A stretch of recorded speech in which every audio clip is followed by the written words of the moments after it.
Shalom. My name is Adam, and I welcome you to the parable of the Vineyard. Every day, Yahuwah is waking up a remnant, a group of people who are coming out of deceptions, realizing our walk is to consist of faith and obedience to his righteous commands.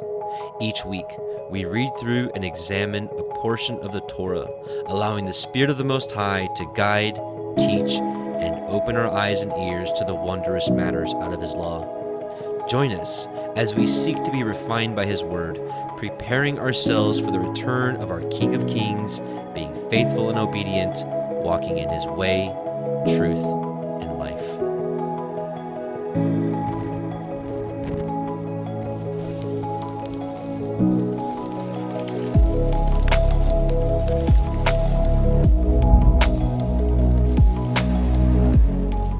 Shabbat Shalom, and welcome back, brothers and sisters. Welcome to the Parable of the Vineyard YouTube live stream of our Torah portion reading.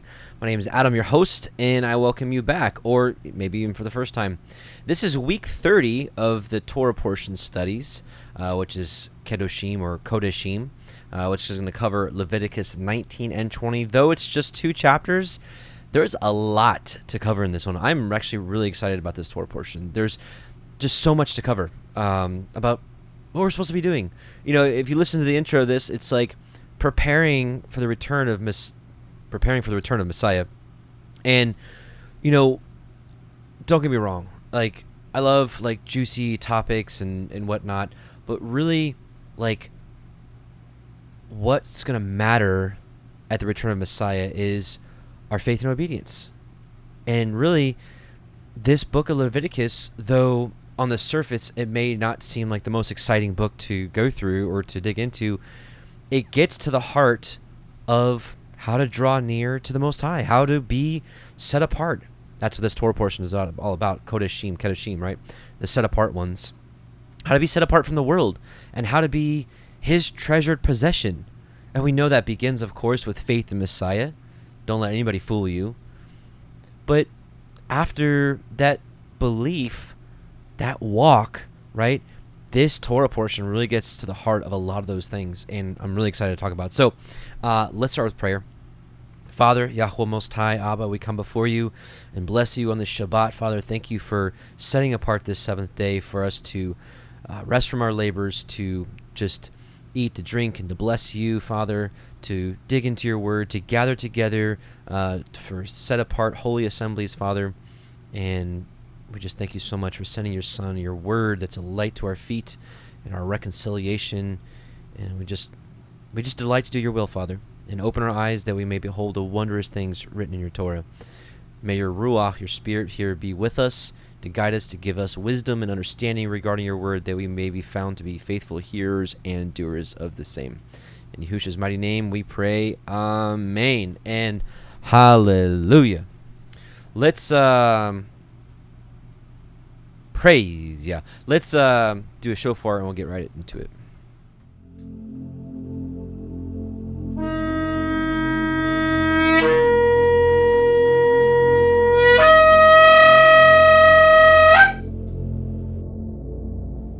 All right, so here we are, Leviticus 19. We are reading from the Sefer version. We are going to cross-reference today with the Septuagint, the Greek Septuagint, the Aramaics, and of course many other books of scripture to get the full depth of what's going on here.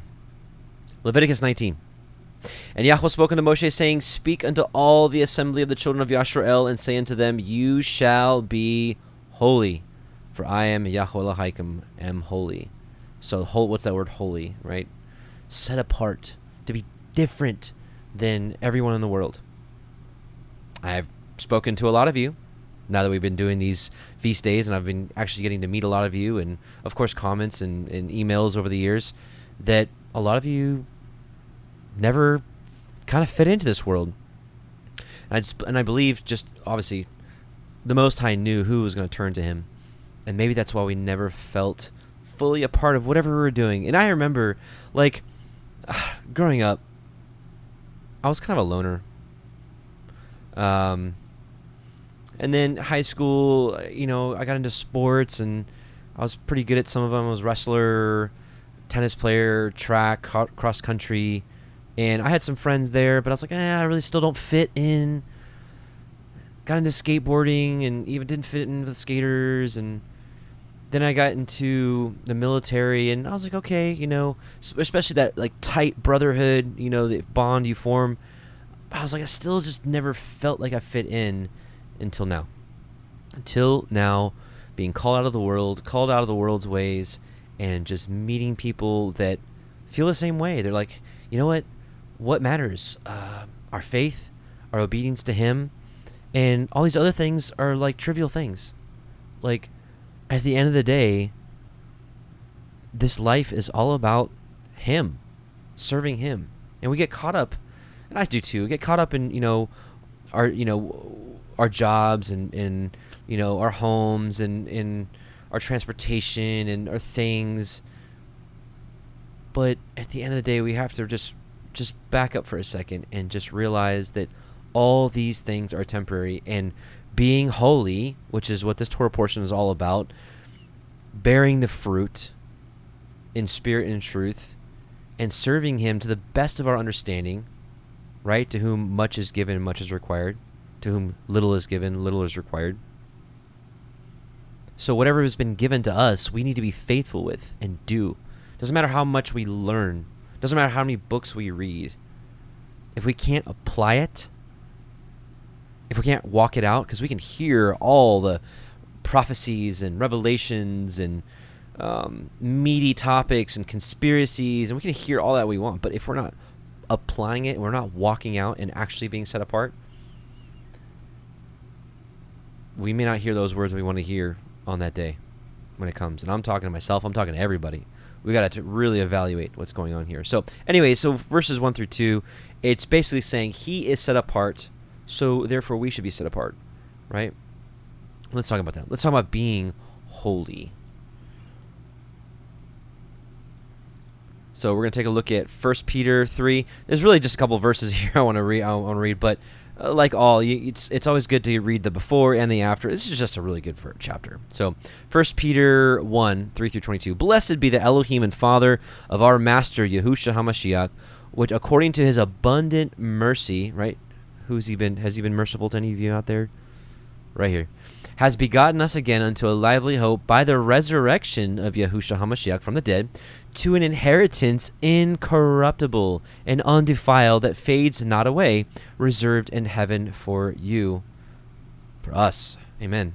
Who are kept by the power of Elohim through faith unto salvation, ready to be revealed in the last time. Wherein you greatly rejoice, though now for a season, if need be, you are in heaviness through manifold temptations, or testings, or trials, tribulations, persecutions. It happens. We're going to talk more about that. It happens sometimes even more so when you come to Him and come to the truth. Why? Because He's testing you. Are you for real? Are you really in this? Or are you just getting fire insurance? That the trial of your faith, being much more precious than of gold that perishes, though it be tried with fire, might be found unto praise and honor and glory at the appearing of Messiah Yahusha, whom having not seen, you love, in whom though now you see Him not, yet believing ye rejoice with joy unspeakable and full of glory. Receiving the end of your faith, even the salvation of your souls, of which salvation the prophets have inquired and searched diligently, who prophesied of the grace that should come unto you, searching what manner of time the Spirit of Messiah which was in them did signify, when it testified beforehand the sufferings of Messiah and the glory that should follow. Unto whom it was revealed that not unto themselves, but unto us they did minister the things which are now reported unto you by them that have preached the gospel unto you with the Holy Spirit, the Ruach HaKodesh, sent down from heaven, which things the angels desired look into. Wherefore, so, because of this, gird up the loins of your mind, be sober, and hope to the end for the grace that is to be brought unto you at the revelation of Messiah Yahushua. So he's like, because of all of these things, like, man up or woman up, it's time. Like, it's time to do this for real with everything we have. Everything. Take account of your life. Obviously, I don't know what's going on in your life. I can't see through this camera. But ask yourself, just as I ask myself, what can I improve on? You know, that day is coming. We all know it. We all feel it. How long? Who knows? But all these things, all these issues, all these trials we're going through, man, it's all going to be worth it. Just hold on. Some of you may not be going through trials, and hey, praise Yah. But from what I'm hearing, it seems to be very abundant out there. Just hold on. As obedient children, not fashion yourselves according to the former lusts in your ignorance, but as he which has called you is holy, set apart, so be holy in all manner of conversation. And this word conversation is not just speech. It's like your whole body of actions, like who you are, how you conduct yourself in everything. Not just how well you do Shabbat, but how do you interact with people in general. Even that telemarketer that calls you, that's just like, you're just like, how do you act towards them? Towards everybody. Because why? You don't think Abba sees everything? You don't think the angels are recording everything? We need to be circumspect of everything. And it's not just because we don't want to get in trouble. We should be getting to a place where it's like we love to do good, even to people that are nasty to you. We should get to a place of that. And that's that joy unspeakable that Peter was talking about. And a little bit later we'll read that Messiah talks about that your joy may be full. Because you know what? When you have that kind of fruit of the Spirit, it doesn't matter. It doesn't matter what comes your way. And we're all working towards getting to that. I think a lot of us are getting a taste of that. Some of us may be far off from that. Some of us may be new. Some of you out there may be really new, and you're just like, everything just is hard, and it's terrible, and I just don't get it. And some of you may be at a point of refinement in your life. We'll talk a little bit about this because there is a process to this. It takes time. Some of you may be in a point where anything can come your way, and you're just like, I trust in Yah. It's going to be fine. Because it is written, be holy, for I am holy. And if you call on the Father without respect of persons, judged according to every man's work, pass the time of your sojourning here in fear. We are supposed to have reverent fear for the Most High. For as much as you know that you were not redeemed with corruptible things, as silver and gold from your vain conversation received by tradition from your fathers, but with the precious blood of Messiah, as of a lamb without blemish and without spot, who verily was foreordained before the foundation of the world, but was manifest in these last times for you, who by him do believe in Elohim, that raises him up from the dead and gave him glory, that your faith and hope might be in Elohim, seeing you have purified, so cleaning your souls in obeying the truth through the Spirit. Because Paul does say that the Torah is spiritual. And we'll talk more about that in a second.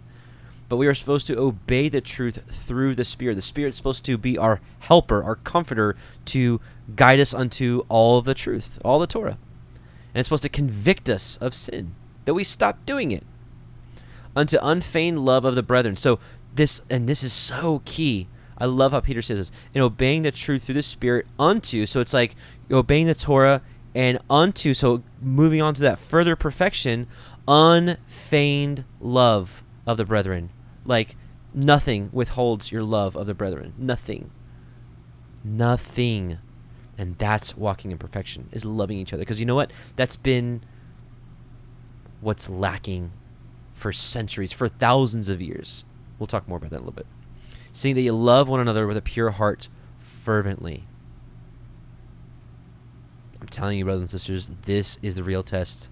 This is the real test. Don't get me wrong. I do not diminish the importance of Sabbath keeping, feasts. I believe the calendar is important. It's why I searched it out and why I believe the calendar that we do is right.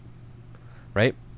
And pronounce his name a certain way. But if we tear each other apart over these things, we've totally missed it. Totally missed it. Completely. Completely. That's the straining at a gnat and swallowing a camel. Totally, eye is totally missing the prize. So he's talking about obeying the truth, right? Walking in that way. Isaiah 35, 8 through 10, and a highway right? This is the highway, is that narrow road. A highway shall be there, and a way, and it shall be called the way of holiness. So he's like, be ye holy, for I am holy. So what does that mean? Well, of course, it's walking in the way, the way of holiness. The unclean shall not pass over. Interesting timing, because the last couple Torah portions we've been talking about clean, unclean. But it shall be for those, the wayfaring men, though fools, shall not err therein. Right? So the fools shall not stumble upon this road. They won't be there. No lion shall be there, nor any ravenous beast shall go up thereon. It shall not be found there, but the redeemed shall walk there. And the ransomed of Yahuwah shall return and come to Zion with songs of everlasting joy upon their heads. They shall obtain joy and gladness, and sorrow and sighing shall flee away. So it's the people on this road, on this narrow road, that will come back to Zion, or to Jerusalem, New Jerusalem, if you will. Psalm 119. Blessed are the undefiled in the way, of course the Torah, who walk in the Torah of Yahuwah. Blessed are they that keep his testimonies and that seek him with the whole heart. They also do no iniquity, they walk in his ways. You have commanded us to keep your precepts diligently, not feignedly, diligently. Oh, that my ways were directed to keep your statutes. Then shall I not be ashamed when I have respect unto all your commandments. I will praise you with uprightness of heart when I shall have learned thy righteous judgments. I will keep your statutes. Oh, forsake me not utterly. Now, here's a great question. Wherewithal? So how shall a young man cleanse his way?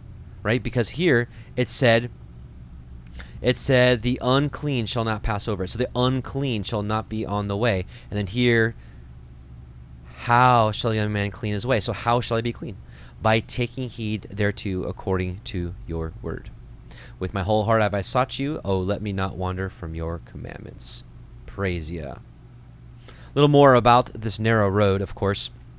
Our Messiah mentions it. Matthew 7:13-14. Enter by the narrow gate, for the gate is wide and the way is easy that leads to destruction, and those who enter it are many. For the gate is narrow and the way is hard. It's hard at first, then it gets easier. That leads to life, and those who find it are free. Think about it. Think about all the lives of the patriarchs. Like, think of David. Have you read the book of 1st and 2nd Samuel anytime recently? David's life was hard, but it didn't matter. He delighted in Yah, and he always found victory. It's like he'd have victory, and then Yah allowed who was it, the Amalekites, to go like burn their city and steal all their wives and children, and like all of David's men who were like super close to him were like all ready to stone him, right? But David trusted in Yah and sought after Yah, and they recovered everything, right? And it's just like little tests like that, Anyways, look at Abraham. Like everywhere he went, like his wife was stolen from him, and things were tough. If you read the book of Yashar, I mean, Abraham was thrown into a fiery furnace. All these trials. Look at Daniel. Think his life was easy? Well, sure. After the tests, then he became, one of the rulers. Look at Joseph. His life was ridiculously hard. I don't think any of us can even imagine being thrown in jail for no good reason, falsely, for 12, 13 years, and still having the patience and love of Yah. And then, of course, he was elevated. What a story. What a story. What about you and I? What if we can? Don't you think that it would be the same for us? And once we finally get back on track, Yah's like, okay, are you for real? Let's see. And will we succeed? Will we endure like the great patriarchs did? To Esdras 7:1-14. When I had finished speaking these words, the angel who had been sent to me on the former nights was sent to me again. And he said to me, Rise, Ezra, and listen to the words I have come to speak to you. I said, Speak, my master. And he said to me, There is a sea set in a wide expanse, so that it is broad and vast, but it has an entrance set in a narrow place, right? That narrow gate, so that it is like a river. If anyone then wishes to reach the sea, to look at it, or to navigate it, how can he come to the broad part unless he passes through the narrow part? Another example, there is a city built, so New Jerusalem, and set on a plain, and it is full of all good things. But the entrance to it is narrow and set in a precipitous place, so that there is fire on the right hand and deep water on the left, right? Danger on both sides. Like a sea on one side and fire on the other. Like, I don't want to get into either one of those. and there is only one path lying between them, that is, between the fire and the water, so that only one man can walk upon that path. If now that city is given to a man for an inheritance, how will the heir receive his inheritance unless he passes through the dangers set before him? So basically, it's like, how can we get to our inheritance of New Jerusalem unless we go through these difficult experiences? Right? I said, he cannot, master. And he said to me, so also is Israel's portion. For I made the world for their sake, and when Adam transgressed my statutes, what had been made was judged. And so the entrances of this world were made narrow and sorrowful and toilsome. They are few and evil, full of dangers, and involved in great hardships. That's how it is. That's how it is for us. But the entrances of the greater world are broad and safe and really yield the fruit of immortality. So once you get into like New Jerusalem or everlasting life, it's broad, it's expanse, it's wonderful. But you got to go through that narrow gate. You got to go through that pressing. Therefore, unless the living pass through the difficult and vain experiences, they can never receive those things that they have been reserved for them. Wise words. Man, that book is to Esdras is just amazing. And then that testing, right? The testing along the way. So this part of, I'm reading all this because the part about being holy, there's tests to whether you will stay on that narrow path of being holy or not. And hopefully my internet will work. I'm out here in the middle of nowhere, and like the signal is so bad. Matthew 13, that's the testing for me right now. Matthew 13, 18 through 23. This is the explanation of the parable of the sower. Listen to the parable of the sower. When anyone hears the word of the kingdom and does not understand it, the evil one comes and snatches away what has been sown in his heart. This is the one sown with seed beside the road. The one sown with seed on the rocky places, this is the one who hears the word and immediately receives it with joy. Yet he has no firm root in himself, but is only temporary. And when affliction or persecution occurs because of the word, specifically because of the walk, because of the way of holiness, because he is trying to walk in a set-apart way, or being holy for he's holy, but gets tested with afflictions or persecutions, immediately falls away. And unfortunately, I have seen this. I have seen the rocky places way too much. They come right in with joy, and they're like, oh my goodness, this is what we're supposed to do, and then just, okay, this is too much. I'm out. It's tough. And the one sown with seed among the thorns, this is the one who hears the word, and the anxiety of the world and the deceitfulness of wealth chokes the word, and it becomes unfruitful. But the one sown with seed, on the good soil, which I pray that everyone that listens to this study is, I pray that I am, I pray that you are, and that your family is. This is the one who hears the word and understands it, and who indeed bears fruit and produces some 160 and some 30 times as much. So what does it mean to bear the fruit? Psalm 1. Blessed is the person who does not walk in the counsel of the wicked, nor stands in the path of sinners, nor sits in the seat of the scoffers, but his delight is in the Torah of Yahuwah, and on his Torah he meditates day and night. And he will be like a tree planted by the streams of water, which yields its fruit in its season. This may sound redundant. For those of you that watch these all the time, we might be going over the same thing all the time, but you know what? We need it. This is how it's supposed to be. We're supposed to meditate on these kinds of precepts all the time. And its leaf does not wither, and whatsoever he does, he prospers. So it's meditating and delighting and doing the Torah of Yah. And yeah, that's some of the basic stuff that we're doing, like the Sabbath and the feast days and the tzitzit and the eating clean. And, we're going to read a lot more about what these things are that we do. It's also how we act, but the fruit of the Spirit is love, joy, peace, patience. This is a big one. Kindness. Yeah, we're supposed to be kind. I've met some of you out there, and you're just like, you're really stiff. We got to work on that stuff. We have to be kind. That's part of the fruit we're supposed to bear. Because if we're just rugged, brash people, it's kind of contrary to the fruit of the Spirit. Loosen up. Loosen up. It's good for you. It'll be good for you. Try it on. Goodness. Faithfulness. Yeah, here it is. Gentleness goes right in hand with kindness. Be gentle. You don't have to be so rough with each other. And not even just with each other, with the public. Don't be rough with them just because they don't understand what you understand, or they're lost in the world. If we're supposed to be a light, how can we be a light if we're just rough with everybody and unkind and rude? Self-control, that's a big one. Big one. Do we have self-control? Against such there is no Torah, no law. 5:22 through 23. Galatians. Yes, we have read Galatians.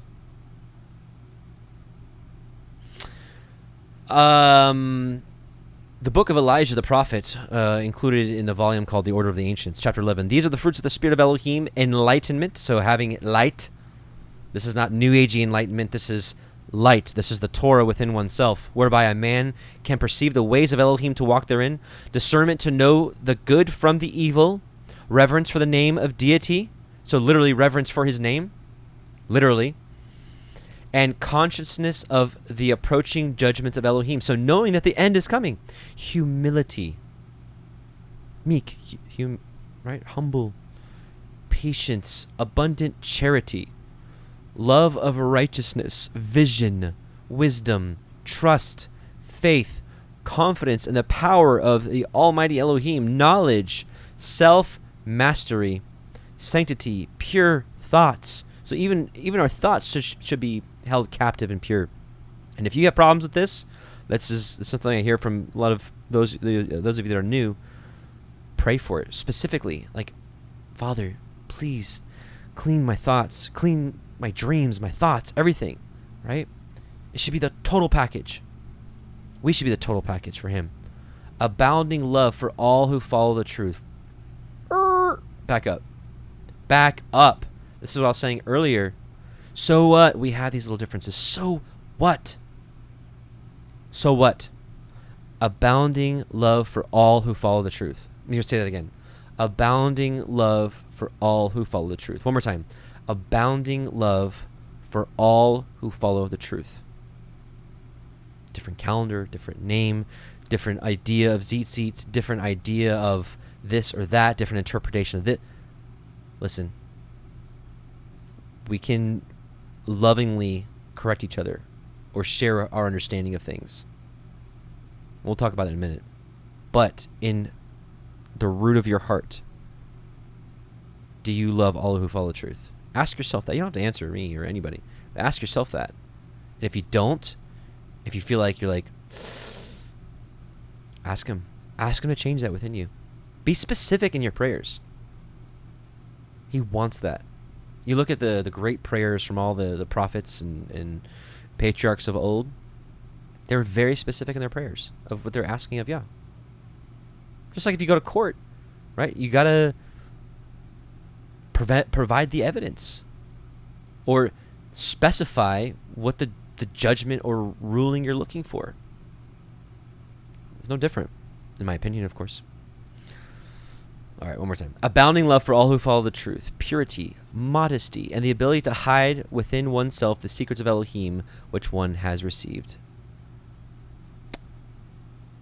All these things come into men in this world through communication with the Spirit of truth.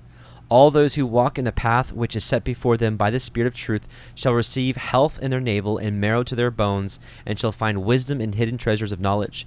These shall inherit eternal lives, even the continuation of the seeds forever and ever, worlds without end. Eternal shall be their blessing, and everlasting their joy in the realms of glory. For they shall be crowned with light and robed in glory, and shall dwell in everlasting burnings in the presence of our Elohim. This is a good burning. It's not like a... just like how the angels step on stones of fire. Ezekiel 28. All right. So I think we covered verses 1 through 2 pretty well. It took us, about 25 minutes, 26 minutes. All right, let's keep going. This is what I like to do. I like to dig in. So let's keep going. Leviticus 19, 3 through 4. Ye shall fear every man his mother and his father, and guard my Sabbaths. I am Yahuwah Elohim. So he's talking about 10 Commandment stuff. Honor your father and mother. And, this is a big one. We talked about when we were on the Torah portion, Yitro, which were one of the commandments, that, I know a lot of you may have had some parents that were just not the best. And I get it.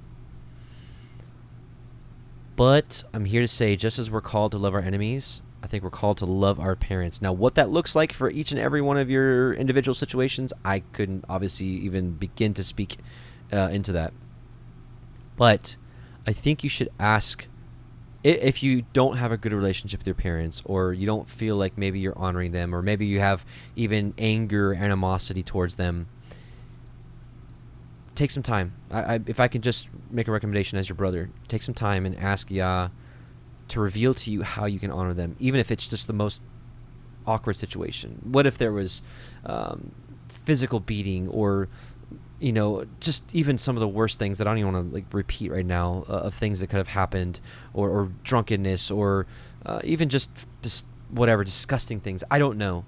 I can't even imagine the different scenarios out there. Maybe it's abandonment. Maybe there's space between you because of your faith, and they think you're in a cult and you're crazy because you won't take the Bible literally and walk out the commandments. I don't know. All I'm saying is that I believe that each of us can find a way to honor them. Now, does that mean that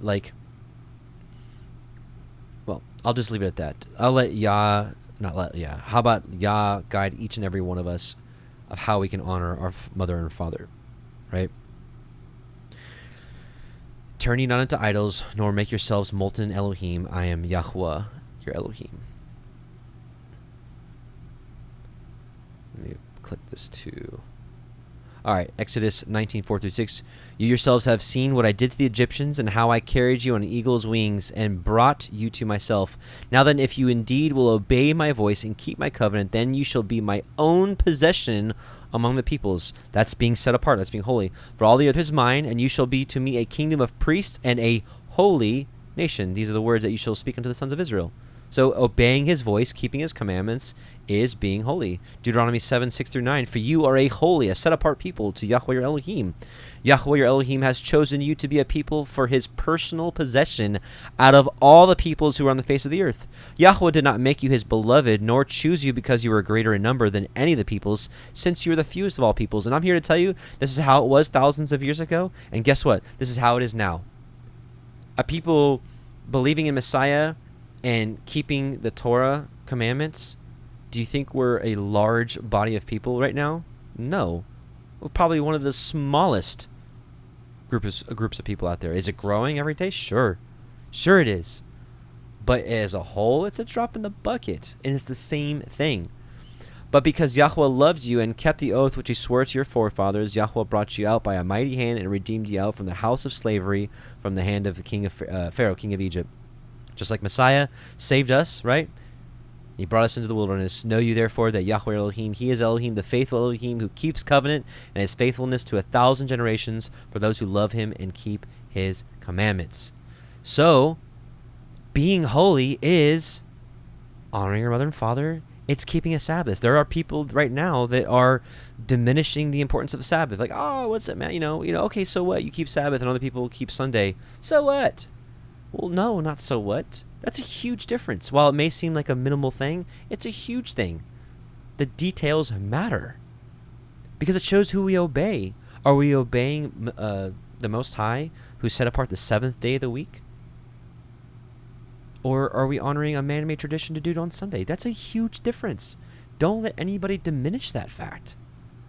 Now, should you be high and mighty, like, oh, I keep the Sabbath and you're just a Sunday keeper? No. Can you share that in love with somebody? Of course. Right? Turn not to idols, nor make yourselves molten Elohim. Right? So even turning to idols could be something other than just making a molten image, a graven image, like a statue. We talked about this in our Enoch study. But the word idolatry, this is in the New Testament, but in the word idolatry, right? It's the worship of false gods, idolatry. Duh. Sorry, duh. I don't say duh, but like obvious. But here, of the formal sacrificial feasts held in honor of false gods. I'm telling you right now, brothers and sisters, that is Christmas. That is Easter. That are these pagan festivals. Get away from them. Flee from them. Right? So part of getting away from these things is being holy. Being set apart. And guess what? Does it make you really odd? An odd person? Sure. Right? Because even secular people keep Christmas. Like, you don't keep Christmas, right? The media trains people to look at people like us as like Scrooge and like the Grinch and just odd people. Like, oh. And sure, it probably puts you at odds with people, and that's part of the pressing. That's part of this narrow path and making it hard. Sure, it's a lot easier to just go with the flow with your family and just go to Christmas, right? And be there with the Christmas tree and eat part of that feast and, make merry with everybody. Sure, it's easier. Is it a lot harder to be like, sorry, Mom, sorry, Dad, sorry, Grandma, sorry, Aunt Linda, Aunt Debbie, I can't do it. The Most High says that we aren't supposed to keep these pagan holidays. I'm sorry. I'm not judging you. I'd like to share more information with you about where the origins of these came from and why we're not supposed to celebrate and why we're supposed to celebrate these other amazing 7 feast days instead. But I'm sorry, I just can't go. That's maybe a little better fruit than, how some of us may have handled it in the past, right? But that's part of growing up and maturing in the faith. Okay. And if you offer a sacrifice, back to Leviticus 19, verse 5, and if you offer a sacrifice of peace offerings unto Yahweh, you shall offer it at your own will. It shall be eaten the same day you offer it, and on the morrow, and if aught remain unto the third day, you shall burn it with fire. So these peace offerings, these were these willing, voluntary offerings that literally was like kind of like a party, not like a rager, like a party, but like your family and friends, and it's a willing offering to Yah. The priest got their portion, but the people got to eat quite a bit, and it was like a big feast.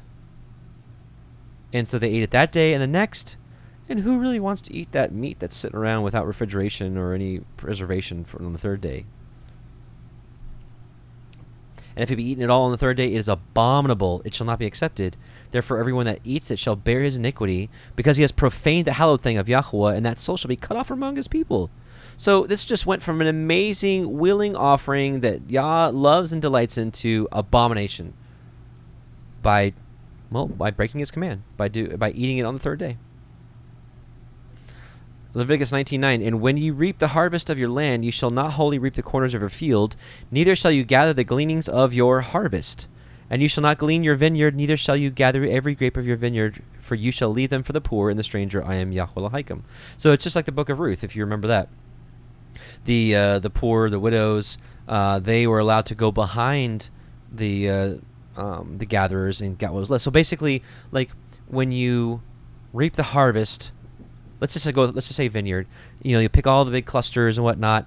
They'll probably get like 95% of it on the first go around, but there's usually if you search harder, if you really look through every leaf and you'll find more stuff. It's just how it is. And so he's saying, don't go back and get all that. Leave that for the poor and the widows, that they can have their portion too. So it's about caring for the poor. It's about having a mindset ingrained in you, because this is the Torah. This is part of Torah. We're learning Torah right now, is to have a mindset ingrained in you that all that you get. So in our days, most of us don't have big fields and vineyards. Some of you out there may have. Some of you may have been working on your homesteads for years, and you've got everything you need, Most of us don't. Probably, if I were to guess, 95% of those of you listening today don't have, don't live off of your homesteads. You're not self-sufficient. Maybe 90% of you aren't. Maybe 10%. Maybe some of you 10%ers out there, maybe. But for most of us, we have an earning coming in from some other form, whether it be retirement or Social Security, disability, or of course, normal job, right? Or your own business or whatever it is. Either way, you can apply that to our modern day now. So whatever you have coming in, there should be some set aside for the poor, right? So we have our tithing. We can also have a certain portion set aside. The book of Tobit, who was a captive, a tribe of Naphtali, in the captive in Syria, he had like a portion for tithing, a portion for the poor and the poor and the widow. So it's like, leaving aside some of your blessing, because all the gold and silver is Yah's, leaving some of that blessing for the widows, for the poor, for the blind, for the needy, the orphans, right? Whatever it may be, is to have a heart, to not have greed, and like this is mine. I'm here to tell you, and those of you out there that know this, when you operate like that, Yah gives you more. That's how he rolls. That's how it goes. You get stingy and stingy and stingy, he can take away everything you have. Just remember that. I'm talking to myself, I'm talking to everybody here.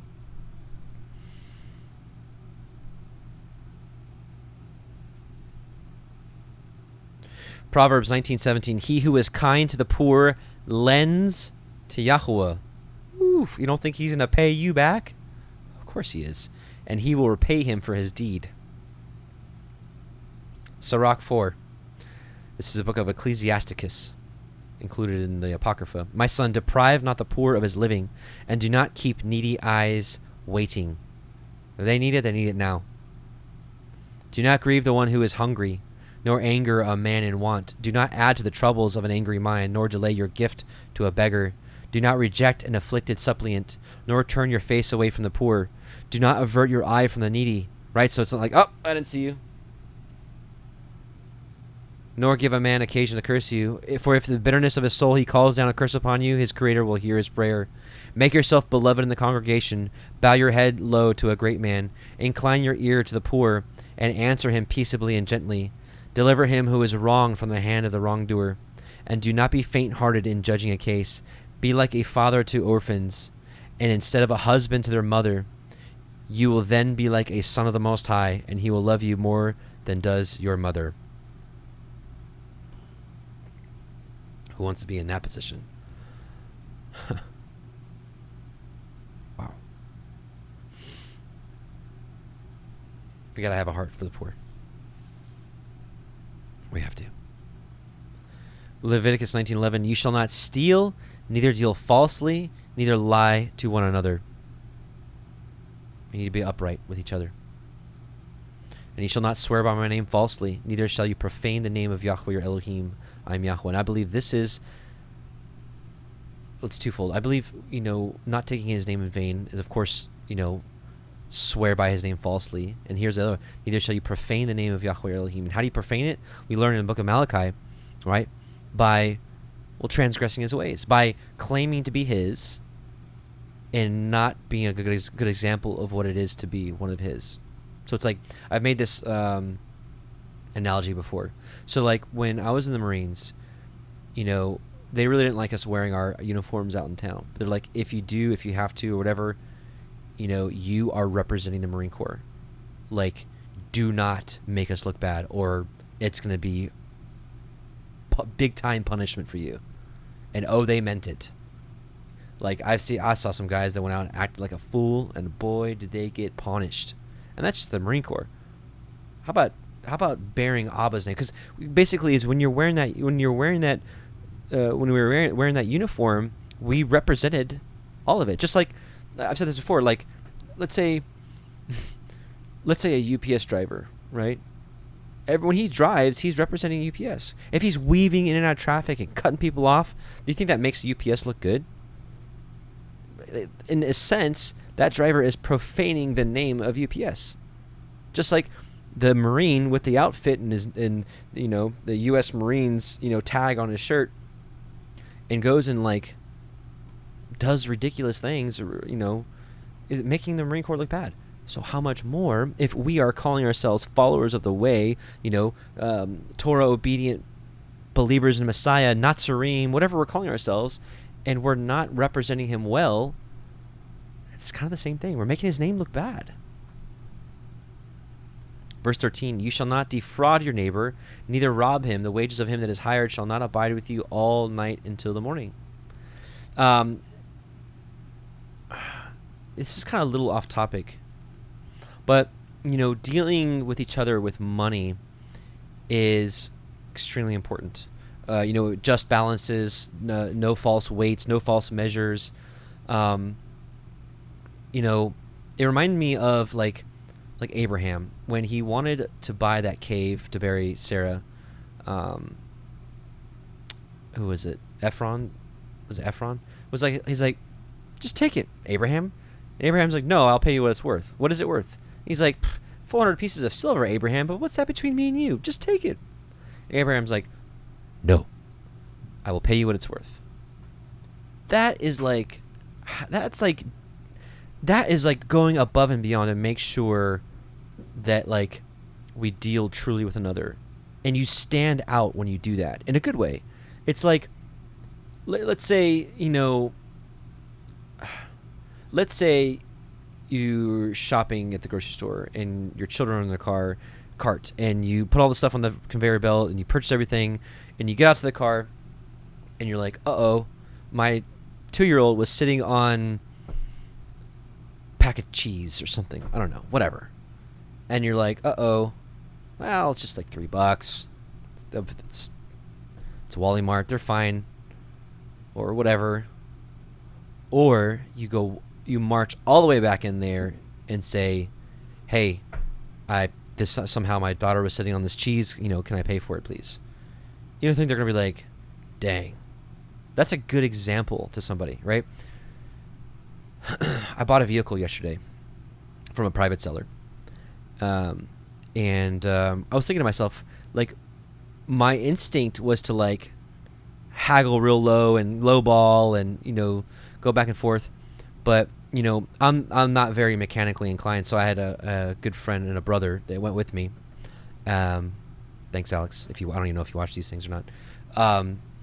But he's, a very good mechanic, so he came with me and checked it out, and I asked his opinion. He's like, man, this thing's in great condition. Like, great condition. And so my initial offer in my mind, I wanted to raise it because I was thinking to myself, I want to deal justly with this guy. And I'm not trying to like prove, I just want to share kind of the mindset of how we should think and how we should operate. We should want to deal justly with each other. We should want to, it should be fair, right, on both sides. It shouldn't be about, getting a steal, and that was the mindset I used to have. It was like, how cheap can I get this thing, whereas, and I think we should renew our minds with a concept of what's fair for both sides. And like Abraham, because Abraham could have been like, oh, sweet, for free, awesome, that's 400, that's 400 pieces of silver I don't have to spend, awesome, right? Or he could be like, no, I want it to be fair. And that's how we should look at financial transactions, is what's fair for both parties, right? And I don't know if I should have shared that with you guys. Maybe I should have kept that to myself, but maybe that happened for an example, right? Is to kind of just change our mindsets on how we think about financial transactions, that they should be, our desire should be fair for both sides. I don't know. Just some thoughts. All right, and obviously, the wages of him that is hired shall not abide with you all night until the morning. So those of you that are, business owners, pay your employees on time. Do not slack, a day. Because sometimes it's all the difference. I remember back in 2015, 2016, when I first moved here to Missouri, we were broke. And my boss, sometimes the paydays would just be like kind of slack. And you're just like, that means all the difference, when you're living paycheck to paycheck. And sometimes when you're not even making it to the next paycheck, So just keep that in mind for those of you that control the wages of others. Just keep that in mind. Leviticus 19:14, you shall not curse the deaf, nor put a stumbling block before the blind, but you shall fear your Elohim. I am Yahuwah. This is kind of a really interesting and powerful passage. 2 Esdras 20-23, guard the rights of the widow, secure justice for the fatherless, give to the needy, there it is again, defend the orphan, clothe the naked, care for the injured and the weak, do not ridicule a lame man, protect the maimed, and let the blind man have a vision of my splendor. So quite the opposite, right? You shall not curse the deaf, right? Like, you deaf man. Nor putting stumbling block before the blind, right? But you shall fear your Elohim, right? So we should have compassion on people like this that have these issues, right? So care for the injured and the weak. Do not ridicule a lame man, right? So somebody who's like, walking, with a limp or something like that. I remember being a naughty child and be like, terrible thoughts. Horrible. Yeah, forgive me. Yah forgive all of us who may have had wicked, thoughts like that. But the opposite. We should look at someone like that and be like, oh, man. Just like, Peter and all them did when Yah gave them the power to just rise up and walk. You're healed, It's because they cared. They wanted them to be healed. Protect the maimed. Let a blind man have a vision of my splendor. Protect the old and the young within your walls. When you find any who are dead, commit them to the grave and mark it, and I will give you the first place in my resurrection. That's the promise. That's coming soon, that picture. I'll show you. You're like, why is that picture there?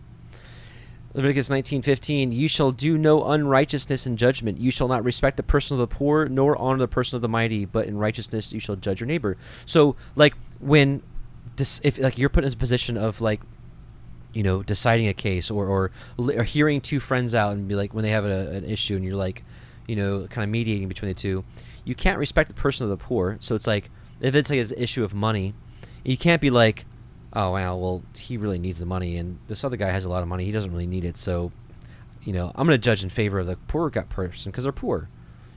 Likewise, you can't do that, right? So if the poor person is wrong, even if they really need that money and they're wrong.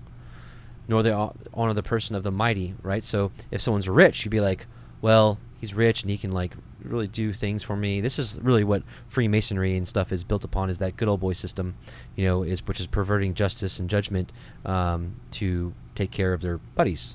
And that's kind of that same system. But in righteousness you shall judge your neighbor.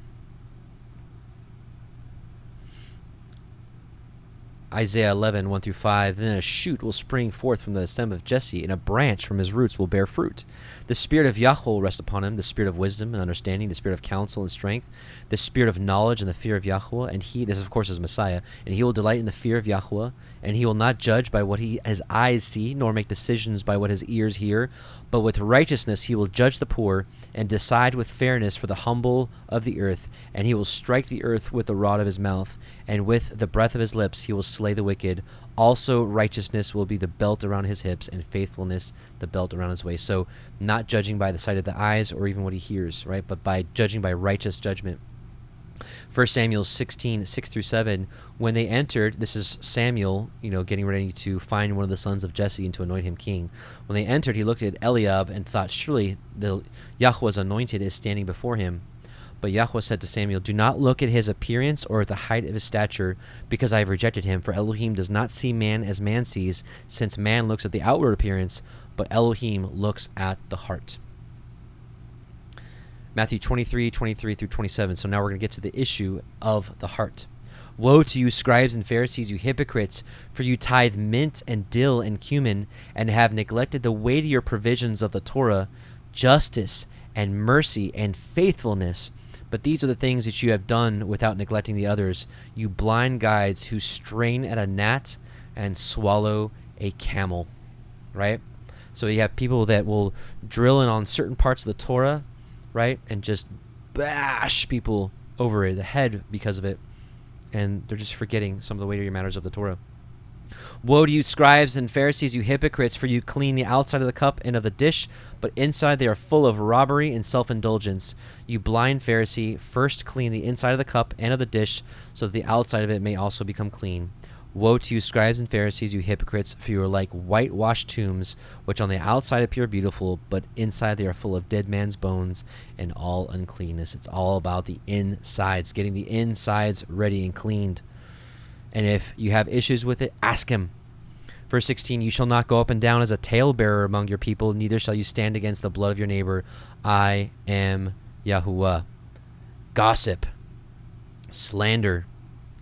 Proverbs 6:16-19. There are 6 things that Yahweh hates, 7 that are an abomination to him. So these things are abomination: haughty eyes, a lying tongue, and hands that shed innocent blood, a heart that devises wicked plans, feet that run rapidly to evil, a false witness who declares lies, and one who spreads strife among the brothers. The Targums has something interesting here to say. You shall not go after the slanderous tongue, which is cruel as a sword that kills with its two edges, in uttering false accusations to afflict your people. You shall not hinder the acquittal of your neighbor in witnessing against him in judgment. I am Yahuwah. Powerful passage. You got to watch what goes out of your lips. I'm telling you, we've got to watch about what we talk about other people when they're not present. Be careful. Be careful. 19:17, you shall not hate your brother in your heart. You shall in any wise rebuke your neighbor and not suffer sin upon him. We can't hold it inside. That's why Messiah gives us provision in Matthew 18 that if your brother has trespassed against you or sinned against you or offended you, right, you go to him one-on-one. Don't hold it in your heart and start telling everyone else about what they did. Go to them one-on-one. Be like, hey, here's an issue, and this is how I want to talk to you about it. I'm here to tell you 95% of all issues go away when you go to that person one-on-one. You'll find out that it's typically a misunderstanding or something. Or sometimes the person admits they're wrong and repents, and it's over. And you've won your brother or sister back. But if you keep it inside, it's going to fester and fester, and it's going to turn into more and more and more. And then it'll turn into hatred. And then it becomes a problem. Big problem. It says you shall rebuke your neighbor. So when you have a problem with somebody, you go to them and be like, hey, go to them in love. Right? And like, hey, you sinner, or hey, you this and that, you whatever. I don't know. That's terrible. That's a terrible example. But you know what I mean. Go to them in love. Say, hey, hey, so-and-so. I witnessed, you doing this. The Torah says this and this. I just want to share because I care. I just wanted to share, in love. I disagree with what you did, or I disagree with this decision, or I disagree with this action because, this is what Messiah said, or this is what the Torah says. And I'm just saying this because I love you and I care for you, and I just wanted to talk about it. So, and let them talk. And obviously what comes out of their mouth next is where you can go with it next. They can say, well, what about this verse? And what about that verse? Or whatever, then you can go have a discussion, and sometimes a misunderstanding. Or they can be like, you're right. Thanks for coming to me. I'm having a tough time, or, you never know,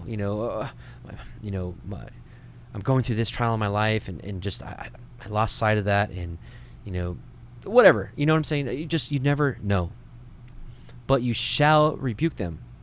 Rebuking isn't always like, it's rebuking everybody. Not everybody. A lot of people think that we all have to be like Elijah speaking to Ahab. That's not always the case. Proverbs 9:8-10. Reprove not a scorner, lest he hate you. Rebuke a wise man, and he will love you. And a scorner will reveal themselves. It's someone that will just reject you and just like won't hear any, won't hear any reproof, any correction, right? They're just above it all.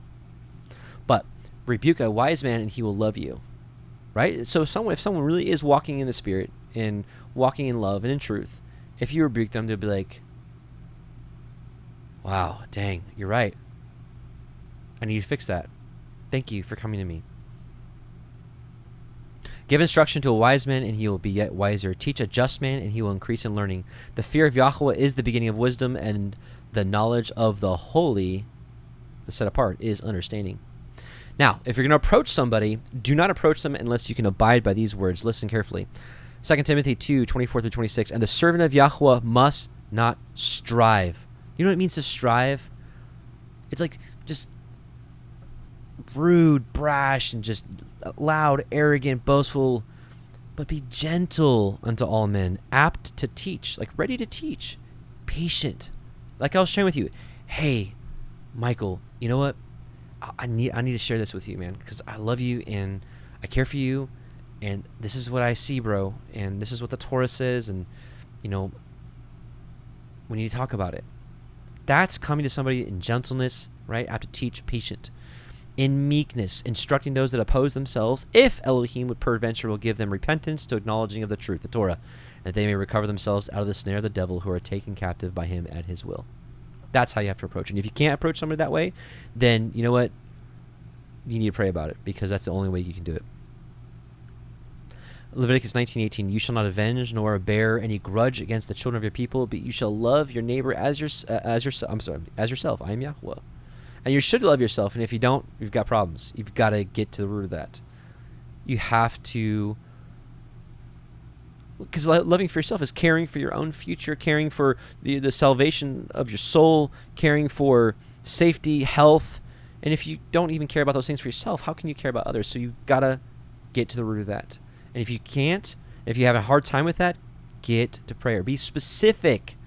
Be specific. Father, cleanse my heart. Help me so that I can really love myself and forgive myself, because he freely forgives you. But if he forgives you and you can't forgive yourself, you can't move forward. But this is the second greatest commandment. It comes straight out of the book of Leviticus, right? When Messiah says the two greatest commandments, love Yahuwah with all your heart, soul, and mind. The second is like unto it. You shall love your neighbor as yourself. 19:19, you shall guard my statutes. You shall not let your cattle gender with diverse kind. You shall not sow your field with mingled seed. I'm not a professional cattle herder or gardener. Some have said, we've talked about this in our local congregation, and I've heard some good things here. Like there's different types of cattle. Like you've got the little Irish, ones, you got the jerseys, and you should probably mate jerseys with jerseys, and the Irish little ones, I can't remember what they're called, but with them. And like, when you have a row of tomato plants, you should probably have all the same tomatoes. Not like you should probably have Romas and beefsteak, all in the same that's the kind of understanding that I've heard. I'm no expert on that, so search that out for yourself. However, one thing I have looked into greatly is neither shall a garment mingled of linen and woolen come upon you. So some people would say you can't have like wool pants and a linen shirt. I disagree with that. I believe that it is, this is saying you should not have a garment of linen and wool mixed together. Now, some would take that a step further and say you shouldn't even have like linen cotton blend. Maybe not. I'm not too sure about that. I personally don't wear those. I just would rather just wear a pure linen shirt. But the Septuagint, I think, makes this a little clearer. Leviticus 19. Leviticus 19:19. And you shall not put upon yourself a mingled garment woven of two materials. So this just says two materials. It doesn't say just wool and linen. So that's, again, why I don't wear like cotton linen blends. It's either just wear cotton or just wear linen, But you shouldn't have like a linen and wool garment mixed together. Now, I believe you can have like linen pants on, linen shirt, and a wool coat over top of that, because those threads are not intermingled together. That's just where I'm at. And these are these little differences where some people will be like, "Oh no, Adam, you're totally wrong.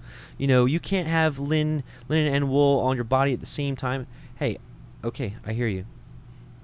These are these little differences that we can have, and we can talk about it in love and share the truth. And if I'm wrong, pray for me, and share some more examples, and maybe I'll change my mind. So.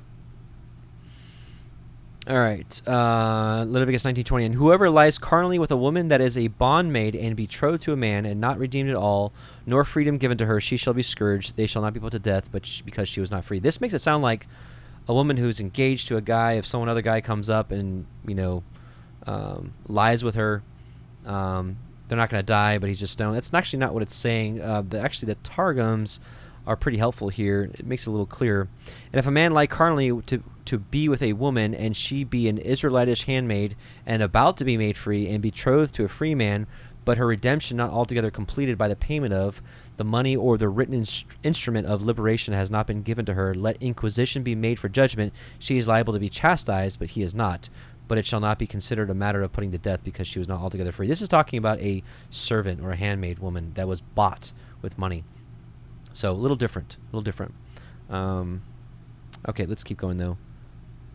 19:21, and he shall bring his trespass offering unto Yahuwah unto the door of the tabernacle of the assembly, even a ram for a trespass offering. 22, and the priest shall make an atonement for him with the ram of the trespass offering before Yahuwah for his sin which he has done, and the sin which he has done shall be forgiven him. All right, now Leviticus 19:23 through 25 is an interesting little parable here. And we shall come into the land, and shall have planted all manner of trees for food. Then ye shall count the fruit thereof as uncircumcised. 3 years shall it be as uncircumcised unto you, it shall not be eaten of. But in the 4th year all the fruit thereof shall be holy to praise Yahuwah withal.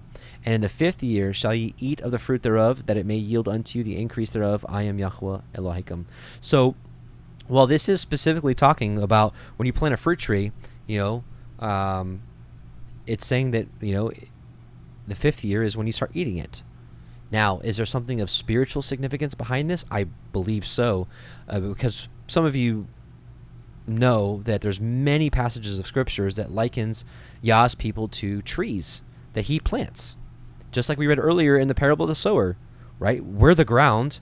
The seed is the word of the kingdom sown into our ground, and obviously something sprouts up. Is it a tree that bears fruit or not? Luke 13:6 through 9, and he began telling this parable. A man had a fig tree which had been planted in his vineyard, and he came looking for fruit and did not find any. And he said to the vineyard keeper, look, for 3 years. So it's interesting, right? It's talking about for 3 years, right? 3 years have I come looking for fruit on this fig tree without finding any. Cut it down. Why does it even use up the ground? But he answered and said to him, Sir, leave it alone for this year too, until I dig around it and put fertilizer. And if it bears fruit next year, fine. But if not, cut it down. So I wonder if there is a timeline that Abba gives his people to start bearing fruit. Like the moment you wake up to his truth, right? And the full truth comes into our heart. I'm not talking about like this walk that we're in right now. Does he give us a timeline of bearing fruit? And it looks like 3 years plus a extra bonus year just in case. And if not, cut off. Matthew 3:10, and the axe is already laid at the root of the trees. Therefore, every tree that does not bear good fruit is being cut down and thrown into the fire. John 15:1 through 11, I am the true vine, and my Father is the vine dresser. Every branch in me that does not bear fruit, he takes away. Straight up. He says that. Messiah says that. If you don't bear fruit, he's going to take you away. We should have a true fear of Yah in our hearts. We should want to do these things willingly and lovingly, of course, right? But we have to understand this. And every branch that bears fruit, he prunes it so that it bears more fruit. That's called your trials in your life. You are already clean because the word which I have spoken to you remain in you and I in you. Just as the branch cannot bear fruit of itself, but must remain in the vine, so we can't bear fruit without Messiah. So neither can you unless you remain in me. I am the vine and you are the branches. The one who remains in me and I in him bears much fruit. For apart from me you can do nothing. If anyone does not remain in me, he is thrown away like a branch and dries up, and they gather them and throw them into the fire, and they are burned. If you remain in me, and my words remain in you, ask whatever you wish, and it will be done for you. My Father is glorified by this, that you bear much fruit, and so prove to be my disciples. We can say we're his disciples all we want, but we have to prove it. Just as the Father has loved me, I also have loved you. Remain in my love. If you keep my commandments, you will remain in my love, just as I have kept my Father's commandments and remain in his love. These things have I spoken to you, that my joy may be in you, and that your joy may be made full. Praise Yah. Leviticus 19. So, where are you in this timeline here, right? Leviticus 19:26, you shall not eat anything with the blood, neither shall you use enchantment, nor practice sorcery. We've talked about this quite a bit the last couple portions. You shall not round the corners of your heads, neither shall you mar the corners of your beard, or mar is really like shave. So a lot of discussions of what this looks like. I'm not here to ruffle any feathers. Just from the understanding, to preface this, this was a pagan practice. Actually, specifically Arabs to a false deity. Basically, what they would do is they would shave, shave or Like shave around the head in a circular motion, in a circular pattern. So leaving hair on top longer and shaving it around.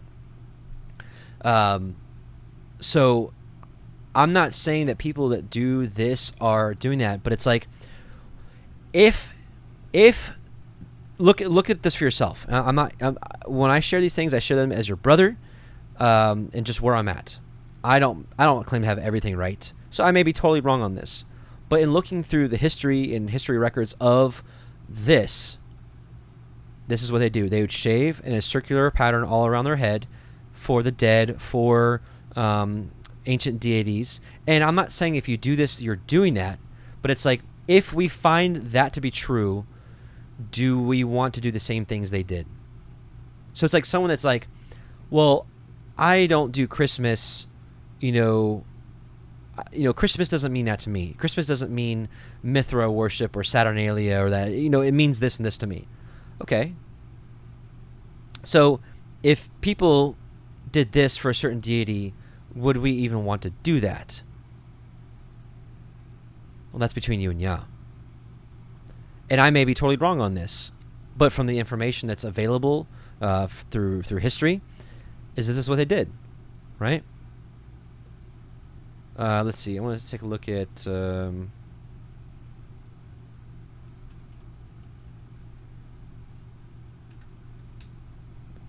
Let's take a look at this. That's what the other translations say. I'm wondering what is. Let's see. Different translations say. Should have had this up earlier. Sorry about that.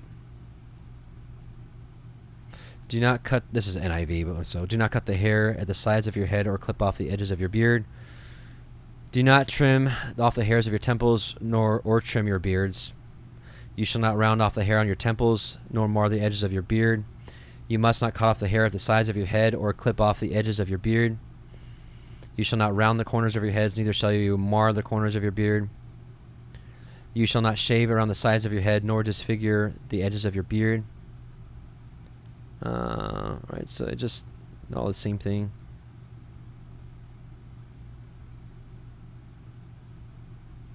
You shall not cut your hair roundwise, nor shave your beard. What does the Septuagint say? I can't remember. You shall not make a round cutting of the hair of your head, nor disfigure your beard. So, I don't know. Like I said, I don't claim to have it all right. I just want to get it right. But personally, this is why I don't do this. Well, I don't cut my hair here for a different reason, but the reason I don't really do this, that faded. Does it look cool? Yeah. Is it in style? Yeah. Do a lot of people do this? Yeah. So I'm not sitting here trying to ruffle a bunch of feathers and get you all, stir up the hornet's nest. But I just want to do Torah, and I want to do it, and I want to teach it. That's what I've been called to do. And I think we should look into this more. I think we should want to get it right, and not just be like, "Wow, that just doesn't, it's not right. That's not what it means to me," or get upset with me because of just sharing it, right? But this is one I really like to hear from some of you out there, and I think something we should look into. But the beard is important, The beard is important. Where was it? Did I not put that in here? Maybe it was. I didn't put it in here. I think it's 2 Samuel 10. I've been in 1 and 2 Samuel a lot lately. It's just something about. Oh, did I press the button? Something about just the story of David that's just awesome.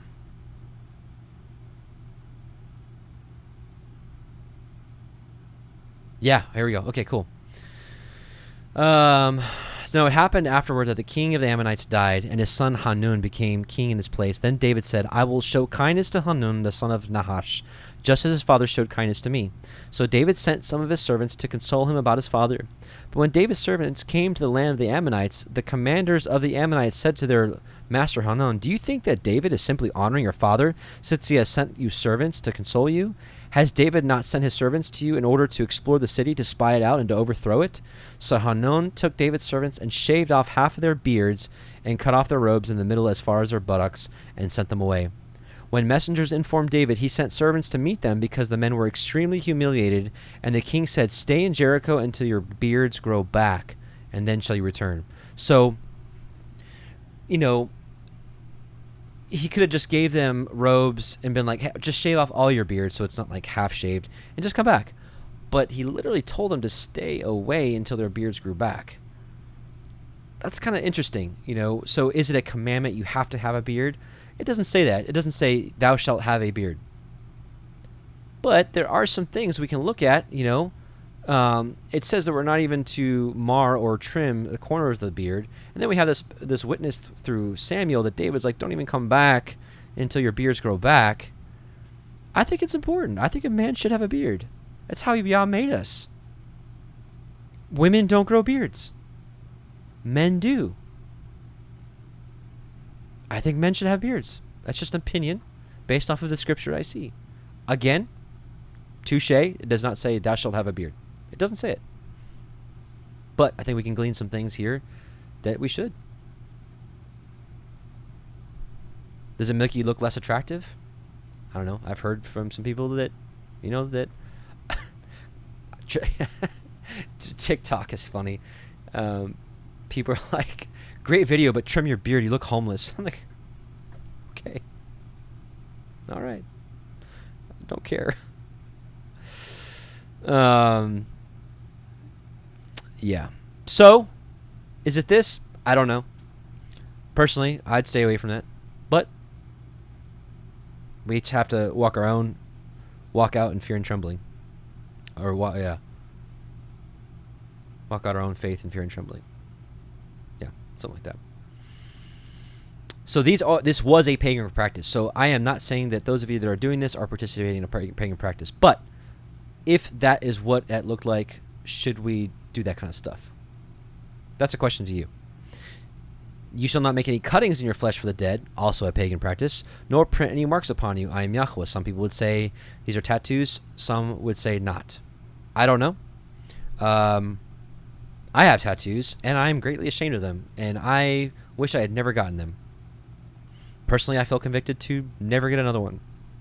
Is that tied directly to this? Maybe, maybe not. But again, we can interpret these differently, and this is where we're going to have differences, and we should have love and compassion for each other with our differences, just like the beard thing. I'm not challenging anyone out there that doesn't have one, like you're sinning, or just, these are some things how I see it. You may see it differently, All right, so, verse 29, do not prostitute your daughter to cause her to be a whore, lest the land fall to whoredom and the land become full of wickedness. Seems pretty self-explanatory. You shall guard my Sabbaths and reverence my sanctuary. I am Yahuwah. Again, don't let anybody tell you that the Sabbath is not important, or that, there's no difference between a Sabbath keeper and a Sunday keeper. Not true. Verse 31, regard not them that have familiar spirits, neither seek after wizards to be defiled by them. I am Yahuwah Lahaikim. You shall rise up before the gray head and honor the face of the old man and fear your Elohim. I am Yahuwah. We read that earlier, right? To take care of the old, the young and the old, the weak. Take care of them. Reverence them. Give them honor. And if a stranger sojourn with you in your land, you shall not vex him. But the stranger that dwells with you shall be unto you as one born among you. And you shall love him as yourself, for you were strangers in the land of Mitzrayim. I am Yahuwah Lahaikim. You shall do no unrighteousness in judgment, in meat yard, in weight, or in measure. That's what I was trying to say earlier. But a fair deal. It shouldn't be about getting one over or getting it, super cheap. Those kind of mentalities I think we should get away from. Now, does that mean you can't... am I saying, you go into, TJ Maxx and, they have a 25% off sale. You can't be like, no, I don't want the 25% off. I want to pay full price. That's not what I'm saying, right? They have willingly declared that that is the value to be paid, right? I don't know. Just sharing my thoughts. Just balances, just weights, a just ephah, and a just hin shall you have. I am Yahuwah Lahaikim, which brought you out of the land of Mitzrayim. Therefore shall you guard all my statutes and all my judgments and do them. I am Yahuwah. All right, chapter 20. And Yahuwah spoke unto Moshe, saying, Again, you shall say unto the children of Yasharel, whosoever he be of the children of Yasharel, or of the stranger that sojourns in Yasharel, that gives any of his seed unto Molech, he shall be surely put to death. The people of the land shall stone him with stones, and I will set my face against that man, and will cut him off from among his people, because he has given of his seed unto Molech, to defile my sanctuary, and to profane my holy name. And if the people of the land do anywise hide their eyes from the man, when he gives of his seed unto Molech, and kill him not, then I will set my face against that man, and against his family, and will cut him off, and all that go whoring after him to commit whoredom with Molech from among their people. And this is, we read about this in the book of Jeremiah. This is what the people were doing. This is what they were literally sacrificing their babies to have prosperity. Did those devils maybe give them some prosperity? Maybe. Maybe it worked. Maybe it didn't. I don't know. But either way, it's disgusting. In the modern day offerings, right? Think about the abortions in this country, even around the world. People giving up their children. Why? For vanity's sake, right? So they can have. So why? Because children cost money and take their time. They'd rather be free from that and to have more abundance of money to travel the country or travel the world, whatever it is. I don't know. I'm just saying that's what people do it. And the soul that turns after such as have familiar spirits, and after wizards, who I believe are the rulers of this world. These people have familiar spirits. They're like modern day wizards. To go whoring after them, I will even set my face against that soul, and will cut him off from among his people. Sanctify yourself, therefore, and be holy, for I am holy. What does it mean to sanctify yourself? Right? We read this earlier. Wherewithal shall a young man cleanse or sanctify his way, by taking heed thereto according to his word. And ye shall guard my statutes and do them. Be hearers and doers. I am Yahuwah Mikodishkem. For everyone that curses his father or his mother shall be surely put to death. He has cursed his father or his mother, his blood shall be upon him. Careful what you say about your parents. And the man that breaks wedlock with another woman, so adultery, even he that breaks wedlock with his neighbor's woman, and the man and woman that breaks wedlock shall be surely put to death. And the man that lies with his father's woman has uncovered his father's nakedness. Both of them shall surely be put to death. Their blood shall be upon them.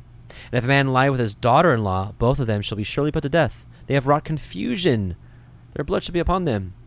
If a man also lie with mankind as he lies with a woman, both of them have committed an abomination. They shall be surely put to death.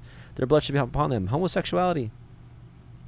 And if a man and a woman, and if a man take a woman and her mother, it is wickedness. They shall be burnt with fire, both he and they, that there be no wickedness among you.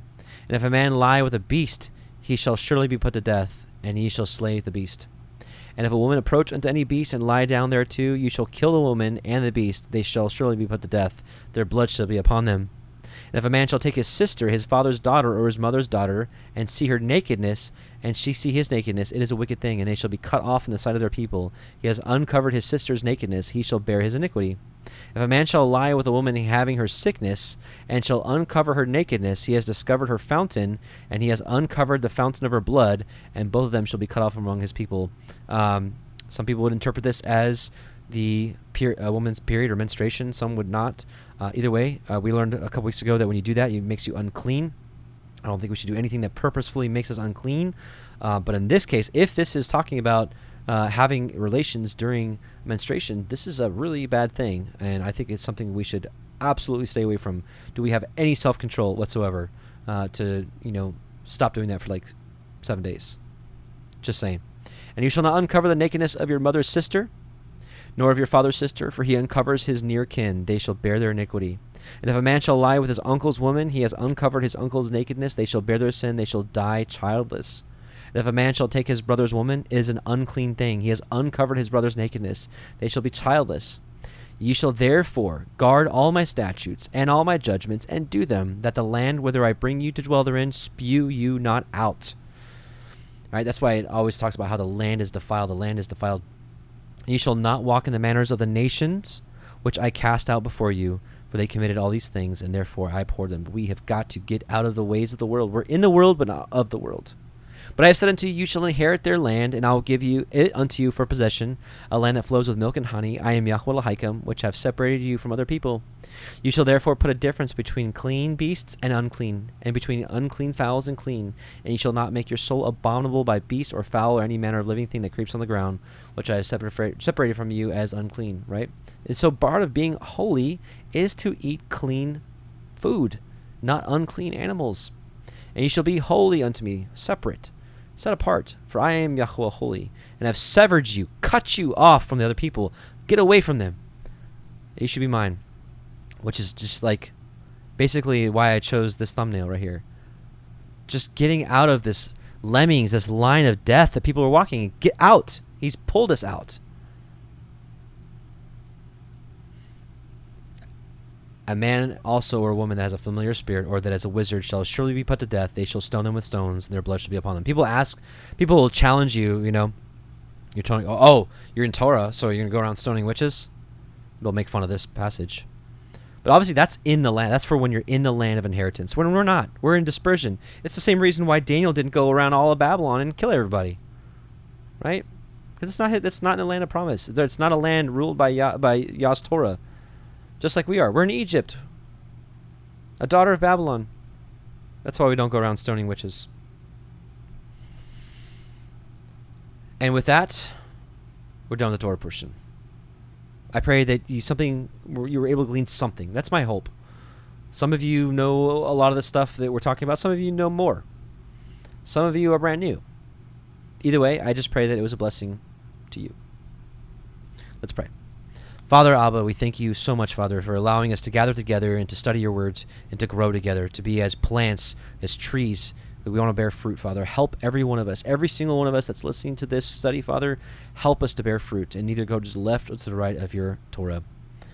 Help us to be ready and waiting when Messiah Yahushua returns. Father, we pray for the return of Messiah Yahushua. But until that time, help us to be lights, to be in the world, to help bring people out of the world just as you did for us, and to share truth, and to do it in meekness and humility. Help us, Father, to bear the fruit of the Spirit. In Yahushua's mighty name. Amen, hallelujah, and Shabbat Shalom. Shabbat Shalom to you. We'll do a song or two. See you next week for Emor, which we'll be talking about the feast days and all kinds of stuff.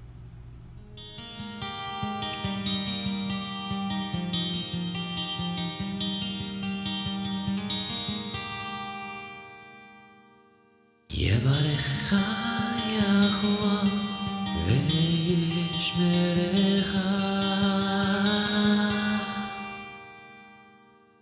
Ya'er Yahuwah Panav Lecha Ve'chuneka Yisa Yahuwah Panav Lecha Lecha Shalom Yisa Yahuwah Panav Lecha Lecha Shalom Lecha Shalom Lecha Shalom.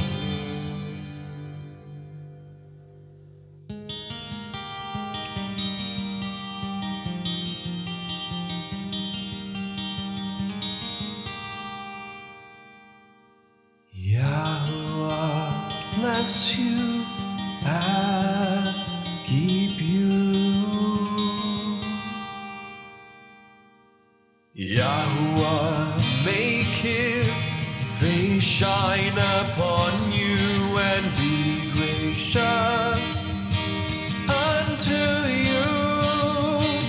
Yahuwah lift up his countenance upon you and give you peace. Yahuwah make his face shine upon you and be gracious unto you. Yahuwah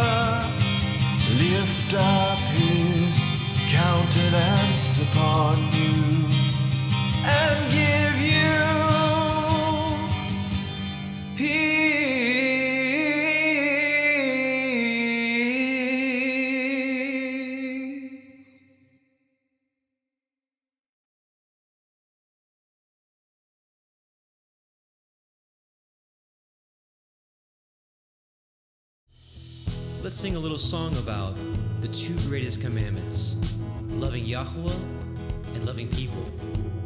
Let's start with how we love Him. You shall not have any other Elohim before Him. You shall not have any graven images, for you are His. You shall not bow down to them, nor shall you ever serve them. Keeping His commandment shows you love Him. Yahusha did not abolish, but strengthen them. Blessed are those who keep His way. They may have the right to enter through the gate.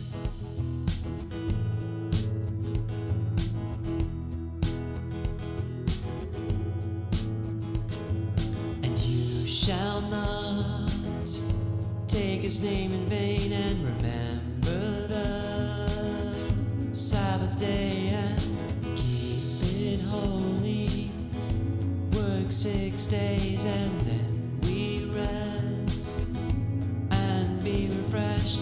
Honor your mom and dad, and then you'll be surely glad. Keeping His commandment shows you love Him. Yahusha did not abolish, but strengthen them. Blessed are those who keep His way. They may have the right to enter through the gate. Now we're going to sing about loving other people. Here's how. And you shall not murder anyone, even in your heart. Love everyone, and you shall not commit adultery, even in your mind. Put that all behind, and you shall not steal anything. Be satisfied with what Yah provides, and you shall not tell any lies, for He sees all who's above the skies. You shall not covet anything, but keep His ways. You won't lack a thing. Keeping His commandment shows you love Him. Yahusha did not abolish, but